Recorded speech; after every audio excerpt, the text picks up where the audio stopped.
EA Games. Challenge everything.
It's time to take you behind the scenes of the making of the Harry Potter Quidditch World Cup video game.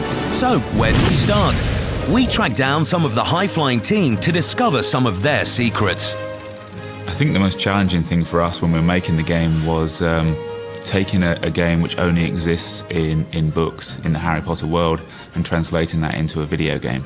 Quidditch is like three sports. It's ice hockey, basketball and football. It's the speed and the physical nature of ice hockey. Basketball, where it's fast end-to-end action. Soccer, because of the complexities of the game. It's got that kind of dynamic speed, so I'd compare it to maybe one of the extreme sports, maybe like snowboarding. It differs from normal sports games in that it's actually a magical sports game. It plays on broomsticks and it's played in 3 dimensions.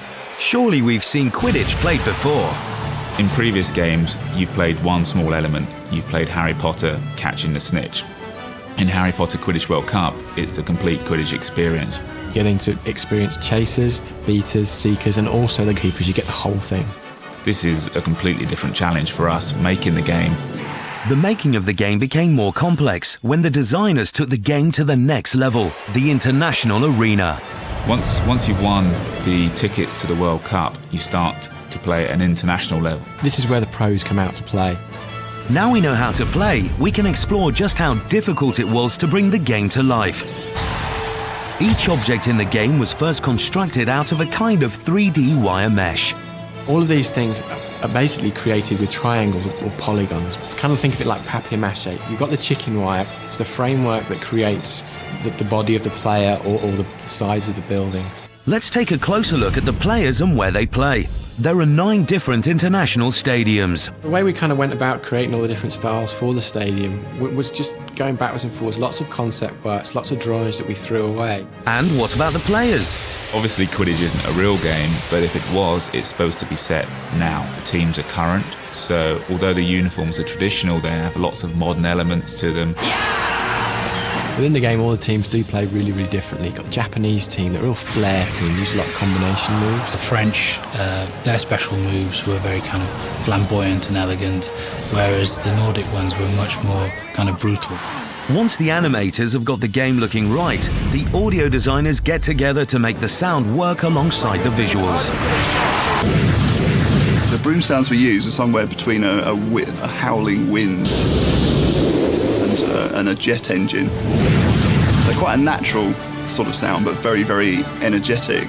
So, to sum it up, only one question remains. So what's it like to ride a broom? Sitting on top of a jet aircraft travelling at 500 miles an hour. I'd love to ride a broom, I think it'd be great.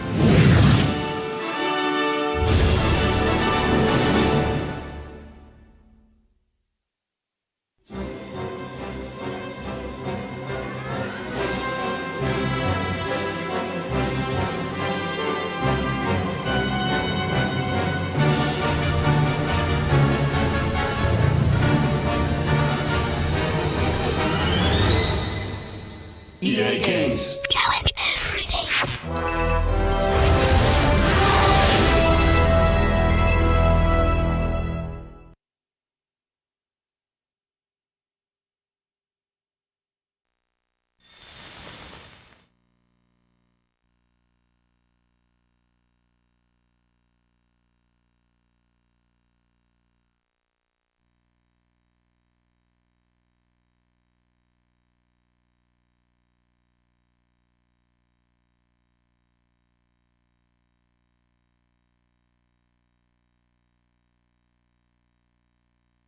This challenge is all about passing the quaffle. Your 3 chasers will be flying in a V-shaped formation, and between each chaser you'll see a magical ring. These rings will cycle between yellow and green. The chasers must pass the quaffle back and forth through the rings while they are green. Missing a ring or passing the quaffle through a yellow ring will cause that ring to turn red, and a time penalty will be incurred. Hi there, Harry here. To pass the quaffle, press the action button. Use the broomstick control to direct your path.